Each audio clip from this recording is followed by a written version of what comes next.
Hey folks, and welcome to Subjective Thoughts. And our book for today is Goosebumps, Welcome to Dead House by R.L. Stine. Now this is by Apple Fiction. First time I've heard of them when I got this book. And I know this has a number in the Goosebumps series, but I don't remember what it is. It'll be in the title.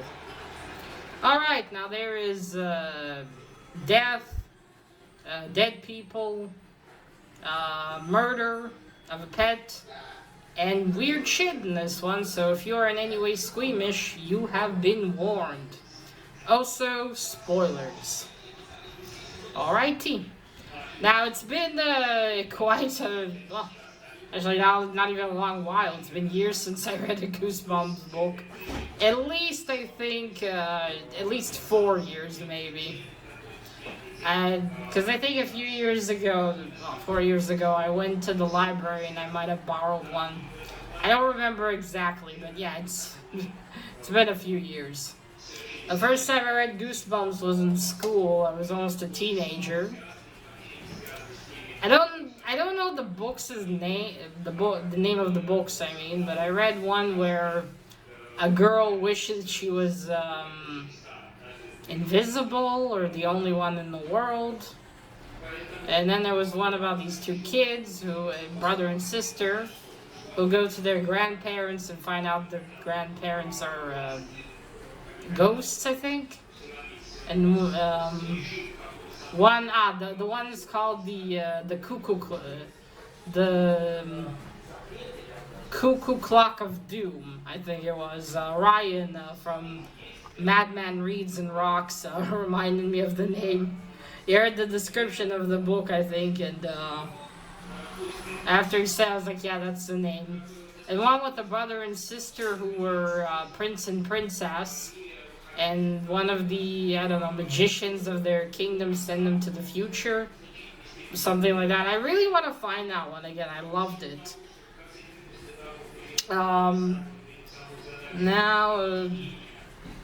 Yeah, that's it. I don't think I've read any more besides those.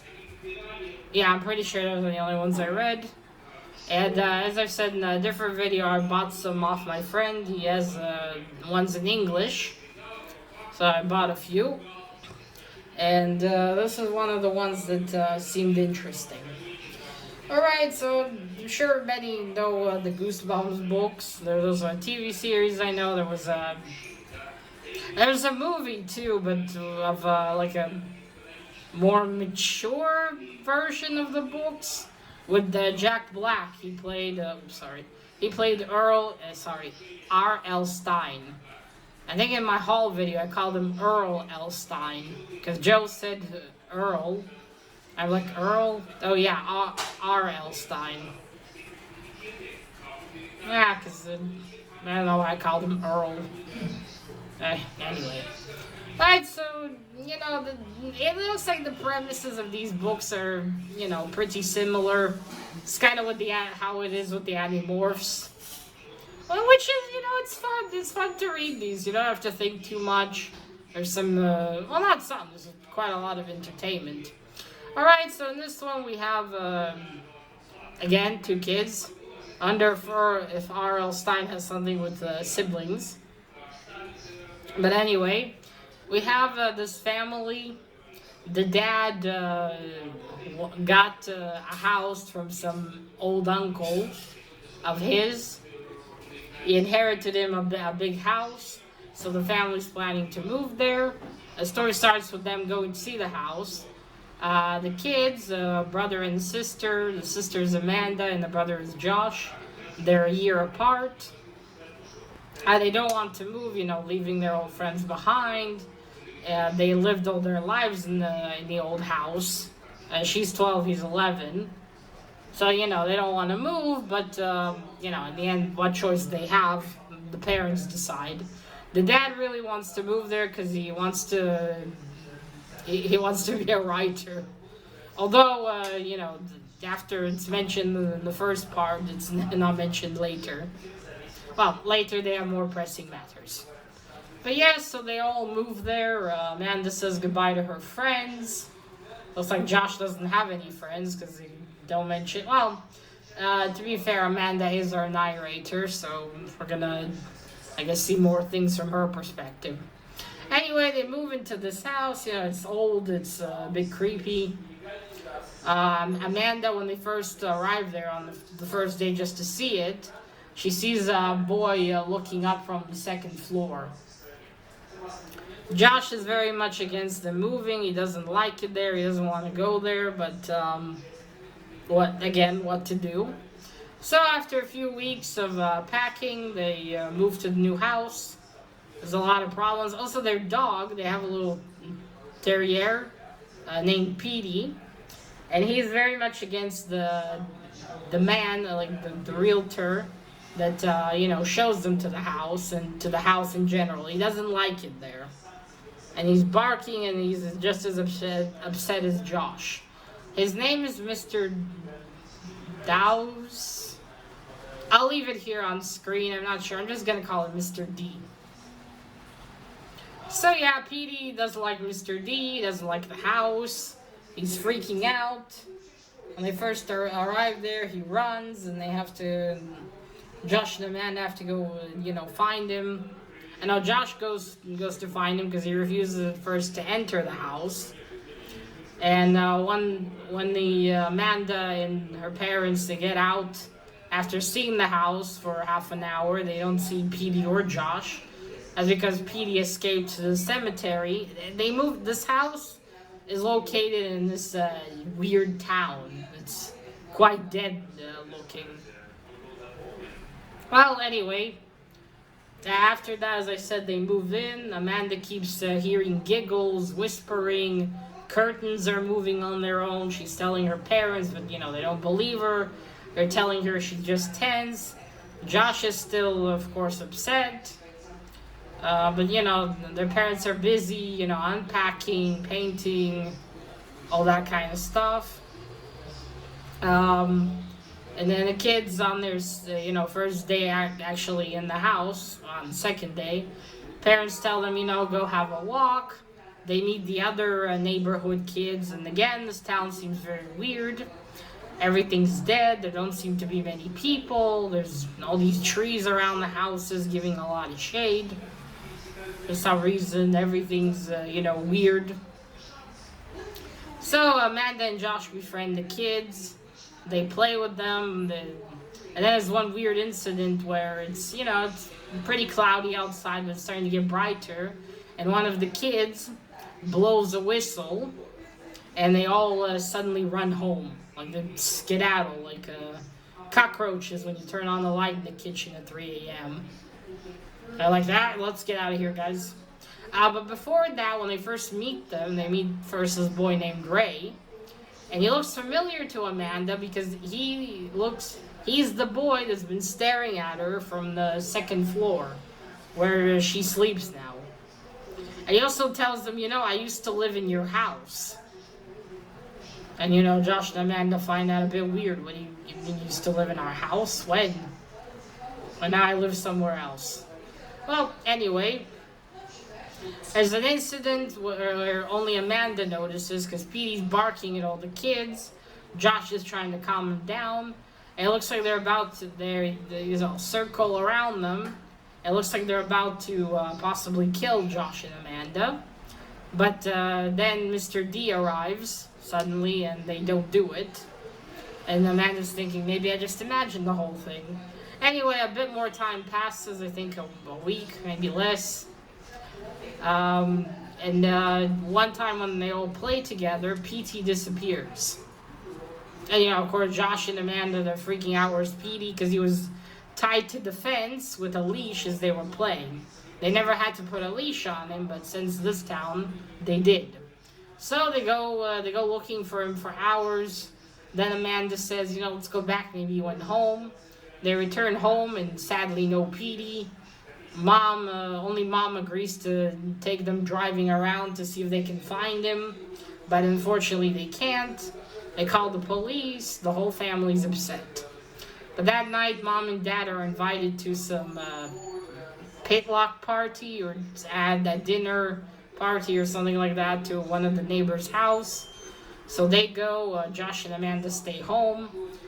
It's it's almost 1 a.m. when Amanda is awakened by Josh. He says, "I know where Petey is. Let's go. Let's go look." And he thinks Petey's in the graveyard, because that's where he ran when they first arrived at the house, just to see it. Amanda said, we shouldn't go, but Josh says, "I'm going with you or without you." So she gets ready and they leave. And they go to they're trying to go to the cemetery. On their way, they meet Ray again. And he's trying to prevent them from going to the cemetery. He says, "No, you can't go." But they still do. Now, one moment. Sorry. But, they still go. Josh is very determined. He's not gonna, he doesn't even hear Ray. So they all get to the cemetery. They're looking around. Not Josh. Ray is still trying to convince them to go back. But they won't. Josh is running around he brought a strong flashlight with him. He's running around the tombstones looking for Petey. Then as Amanda's looking, I think this is the part where she trips. Let's see. She trips here. And when she trips, she notices that on the tombstone appears Ray's name. And she's like, "Ooh." Now, honestly, that first incident when all the kids, played with them and then they suddenly had to run all together, I was like, okay, so these kids are probably dead. They're probably dead. I was like, oh, they're kind of like vampires, because, they all started to get a little brighter, and I'm thinking, that's it, they're running away because of the sun. The only reason they were out is because it was gloomy and dark outside. Anyway, of course, she realizes with horror, because, the dates on the tombstone, Ray's been dead for a while. I don't know what year it's supposed to be in the story, but I think probably before 1995. Because Amanda mentions, I'll have to write my friends. So I think she writes them letters, and not, not an email or something like that. I don't know. Did a lot of kids have emails in the 90s? I don't know. Anyway. Ray is approaching her, now she sees that his eyes are all scary looking, boring into her. He starts to suffocate her. She can't yell to Josh for help, but Josh arrives. He says, "What's going on?" He flashes his flashlight at Ray. As soon as the light hits Ray, he starts to melt, and he lets go of Amanda. He's been force choking her, if you will. So he starts to melt off the skin, everything, and that's it. He falls down in a pile of bones. So, they're all dead. And then the kids find Petey. Oh, right, sorry. I should have said, they find Petey, right where all this is happening. Josh goes to run after him again. While she and Ray have an exchange, Petey's already unfortunately dead. He's been killed, he's been murdered by the kids, I think.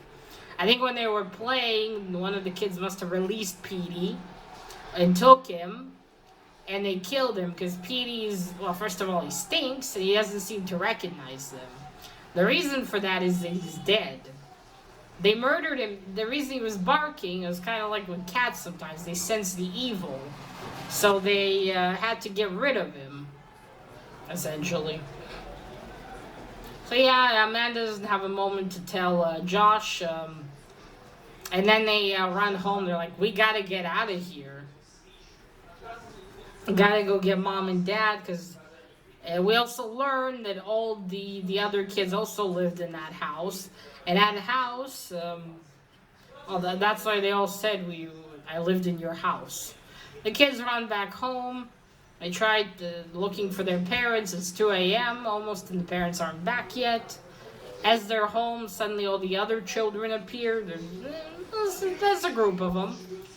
They're starting to approach, and then we learn that they've all been killed. They've all been invited somehow, not invited, but fooled into coming to that house, and they've all been killed.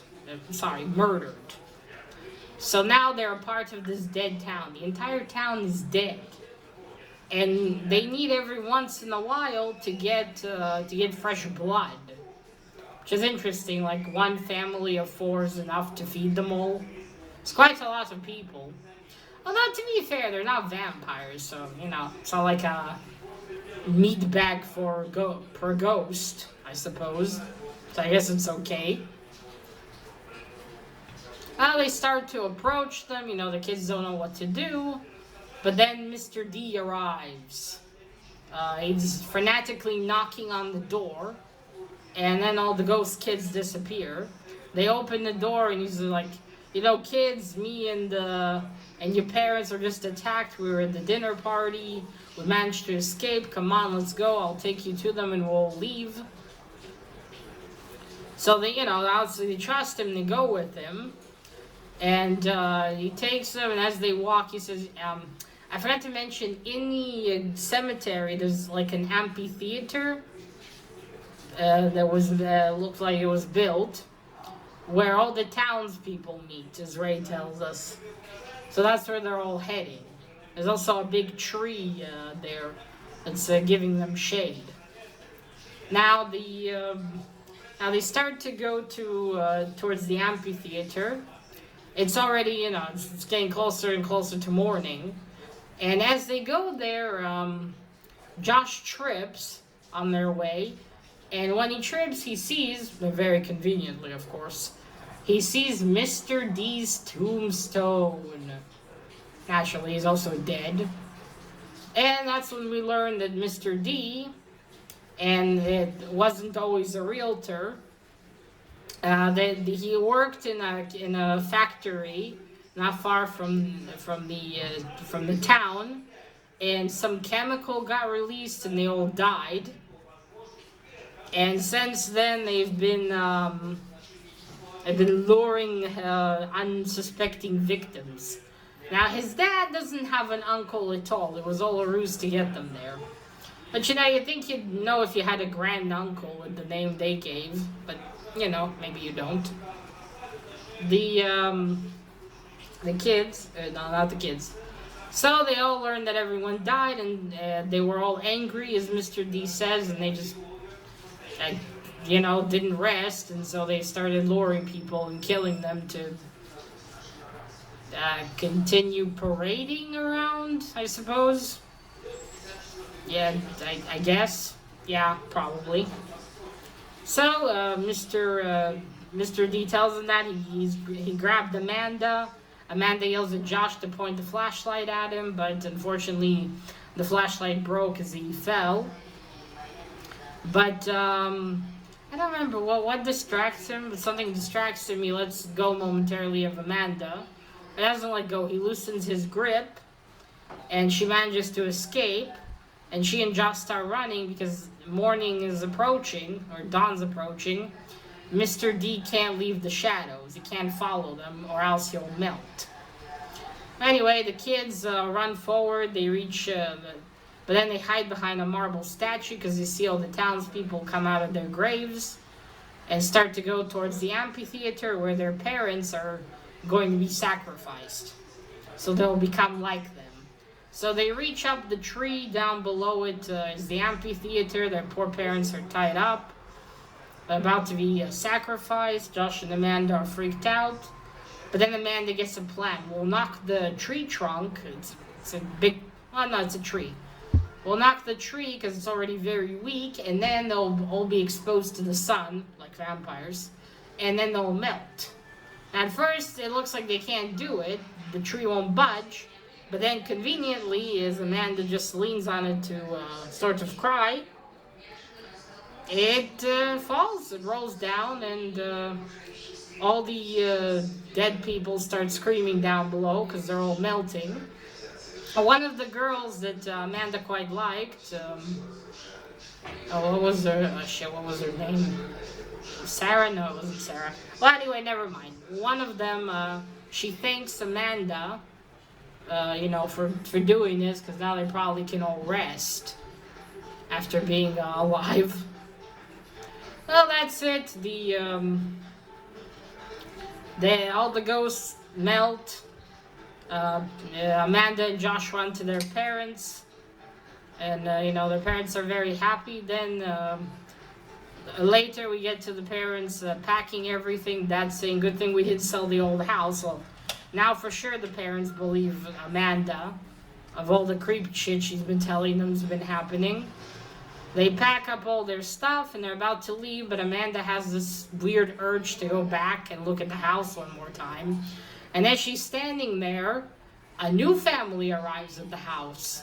A mom, dad, and 2 boys. They don't notice Amanda, but then they notice her. And they're like, "What are you doing here?" And she says, "I used to live in your house." She turns around, she hears a car before this. She thinks her parents might have started driving without her. And so she starts to run back to the car, and she's like, "Wait, was that Mr. D again? But wait, he's been killed. I mean, we melted him." Well, anyway, Amanda keeps running. She goes into the car, and she doesn't look back as the family drives away. And that's it. So it looks like Mr. D maybe didn't melt. So I guess the tradition of sacrificing people is going to continue. Oh, it's been quite a long video. I thought I wouldn't have much to say. But yeah, I very much enjoyed this the story. Nah, I can't say I was scared. Really, it wasn't scary. But I do... What I find not scary, sometimes disturbing in Mr. Stine's stories is kind of, what's left open and not mentioned, like with the 2 kids and their grandparents. Wait, the grandparents are dead and ghosts. So wait, are the kids going to be stuck now with them? What's going to happen? Yeah, I don't know. That is kind of creepy. But yeah, in itself, it's not really that scary. It's actually quite a cool idea, the whole town luring people in and all that. Makes you wonder how they would have done it, in our age now. With phones and everything. Because the whole town's pretty dead, and you'd think you'd notice something like that. Ah, poor Petey. He was cute. It's a shame he was murdered. Oh well, what to do. But yeah, overall, it's been a very fun story to read. I enjoyed it a lot. Probably won't reread it again, but I enjoyed it. Josh and Amanda were nice. Yep, so that's it.